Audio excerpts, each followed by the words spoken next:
Hello, this is Chris Pickard at Body Imbalance, and today is day 5 of Mental Health Awareness Week. At the beginning of the week, I started with some simple ways to help improve memory, to hopefully prevent things like dementia and Alzheimer's. Tuesday, I actually tackled more about dementia and Alzheimer's, some more powerful tools for you to use there to prevent your brain from decaying. Wednesday, I spoke about nutritional psychiatry as a way to really fine-tune or look at different ways of balancing the chemicals in your brain and helping to protect it as well. Thursday, I spoke about stress and ways to turn stress off, because stress is the major brain killer. And one of those ways, in fact, the way to turn off all of stress, the way that we were designed to turn off stress, is to actually move and exercise. And today I was primarily going to talk about movement and exercise, but really that's all you have to know in the overall shape, is the fact that movement and exercise turns stress off.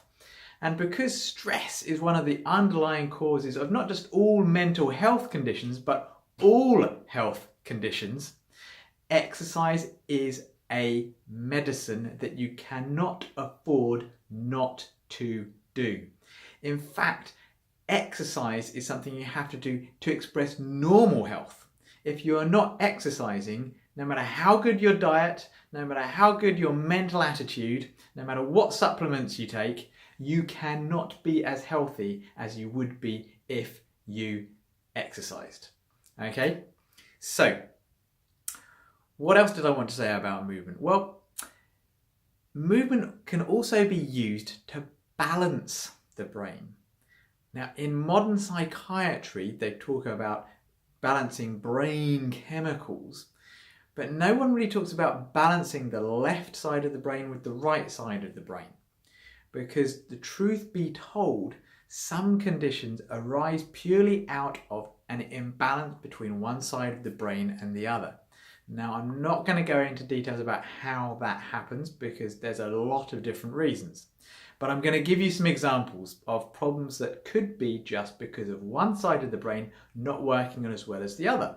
And so, for instance, if the right side of the brain isn't working as well as the left side of the brain, and you have some medication, the medication is going to boost both sides. So it might make you feel a bit better, but it's not going to fix the imbalance in any way. Again, nutrition and supplements.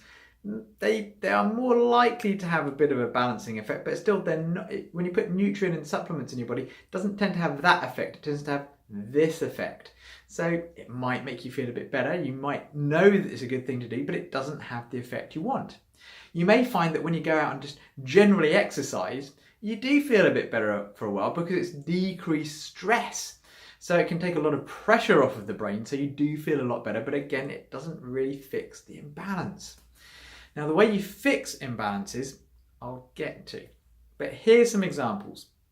Now, for instance, the left side of your brain is or the actual thinking part up here, okay, is the accelerator. Okay, so it's the thing that really sort of gets you up. It really gets you moving. It gets your mood up in some ways as well, but it certainly gets you motivated. There are other things as well. So, for instance, dyslexia, dyspraxia can actually be more left-sided problems rather than right-sided problems. But depression, if you've lost your accelerator, man, everything's a bit of a downer because you've got no go. So you need something to actually ramp up the left side. Now, the thing is, the right side of the brain can cause depression as well by itself. But it's more anxiety, mania, attention deficit disorder. In fact, the whole autism spectrum of disorders are actually, a lot of the time, purely a right-sided brain problem, which is why the drugs never actually correct it, because they never cause a proper balance. They just make things seem a lot better. Whereas if you balance the brain in autism, certainly in ADHD, attention deficit hyperactivity, you can get a lot better. OCD, right side of the brain, Tourette's, hallucinations, psychosis, just general personality changes as well. What else? Was there anything else that I wanted to No, that's it I wanted to say about the right side of the brain. So how can you tell then if your depression or your anxiety is perhaps more one side than the other? Well, again, because the left side is the accelerator, it also accelerates the immune system. So if you've got a really poor immune system and depression and dyspraxia, you don't have to have all of these things, but if you have, say, a mental problem and then the health problem of a low immunity, then it may be that you've got a left-sided brain problem. You correct the left side of the brain and suddenly your immunity boosts and your depression goes. The right side of the brain is kind of like a dampener and a brake. So on your immune system, it helps control and focus it. But if it goes, then you have an out of control immune system. So it starts having lots of allergies and chemical sensitivities. So if you say you've got depression and lots of chemical sensitivities, it could be that it's not the chemical sensitivities that are the problem. It could be the right side of the brain. And you get the right side of the brain dampening things and you feel a lot better. So there are other things as well. Right side of the brain may be more to do with cardiac arrhythmias as well. So that can be a sign. But there are lots of other subtle signs as well. You can have one eye that closes a little bit more. You can have weakness, a little bit of weakness in some of your fingers or your toes. There are a number of different signs and symptoms, things that a doctor who's interested in functional neurology or a chiropractor or an osteopath or a physiotherapist, they're going to be able to spot all of these things. Now, the problem is if you have, say, a right-sided problem here, okay, in this part of the brain, but you also have a right-sided problem in this part of your brain. Now, these two things, they actually need input from different sides of the body. So, for instance, if you wanted to fix a right-sided brain problem up here, like ADHD, for instance, okay, and you do lots and lots of stuff stimulating the left side of your body, it's going to actually grow this side. But if you have a problem with what's called your cerebellum on the right side, you're actually going to make the cerebellum worse, so you can make balance and other problems worse, which actually then stops this from balancing. So you actually need to check to see if you've got a cerebellar problem, first of all, as well. Because if your cerebellar problem is on the opposite side of the cortical problem, then you're all right, you can do all kinds of things very quickly.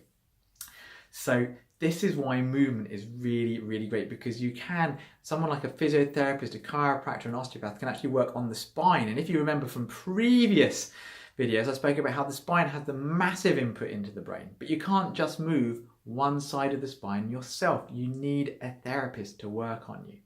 But there are lots of things you can do to stimulate your other senses.